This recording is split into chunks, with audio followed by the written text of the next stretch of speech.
గత 5 ఏళ్ల వైసీపీ పాలనలో ప్రధానంగా వినిపించిన పేరు ఐపాక్. 2019 ఎన్నికలకు ముందు వైసీపీ కోసం పనిచేసింది ఐపాక్. అప్పట్లో దానికి ప్రశాంత్ కిషోర్ సారథ్యం వహించేవారు. వ్యూహాత్మకంగా మంచి ట్రాక్ రికార్డ్ ప్రశాంత్ కిషోర్ సొంతం. దేశంలో చాలా పార్టీలకు విజయాన్ని అందించారు ప్రశాంత్ కిషోర్ అలియాస్ పీకే. దీంతో జగన్ దృష్టి పీకేపై పడింది. 2017లో వైసీపీకి రాజకీయ వ్యూహకర్తగా ప్రశాంత్ కిషోర్ ఉన్నారు.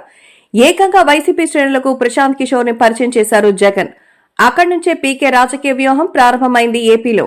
రాష్ట్ర ప్రజల్ని జగన్ వైపు మళ్లించడంలో ప్రశాంత్ కిషోర్ సక్సెస్ అయ్యారు. 2019 ఎన్నికల్లో జగన్ ఘన విజయానికి కారణమయ్యారు. కానీ గెలిచిన తర్వాత అదే ప్రశాంత్ కిషోర్ ఐపాక్ తో పాటు జగన్ కి దూరమయ్యారు. దీంతో ఐపాక్ టీమ్ కి రిషిరాజ్ సింగ్ అనే కొత్త సారథి వచ్చారు. అయితే గత 5 ఏళ్లుగా ఈయన నాయకత్వంలో వైసీపీకి సేవలందించింది ఐపాక్. కానీ జగన్ కి విజయాన్ని అందించలేకపోయింది. ప్యాకప్ చెప్పేసింది. అయితే ఇప్పటి వరకు వైసీపీ తన వ్యూహకర్త బృందాన్ని నియమించలేదు.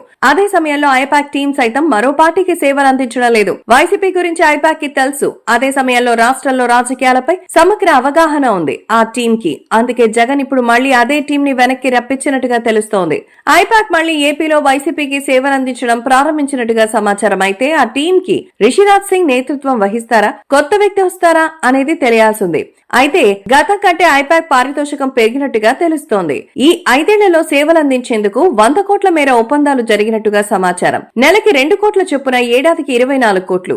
ఈ 5 ఏళ్లలో 100 కోట్లు ఇస్తేనే తమ సేవలందిస్తామని ఐపాక్ టీం షరతులు పెట్టినట్టుగా సమాచారం. దీనికి జగన్ సైతం ఆమోదముద్ర వేయడంతో ఆ టీం ఏపీలో అడుగుపెట్టిందని తెలుస్తోంది. మొత్తానికైతే కేవలం ఎన్నికల వ్యూహాల కోసమే వందలాది కోట్ల రూపాయలు ఖర్చు పెడుతుండడం విశేషం. అయితే 2019 ఎన్నికల్లో విజయాన్ని అందించిన ఐపాక్ టీం 29లో కూడా విజయాన్ని అందించగలదా లేదా అనేది చూడాలి.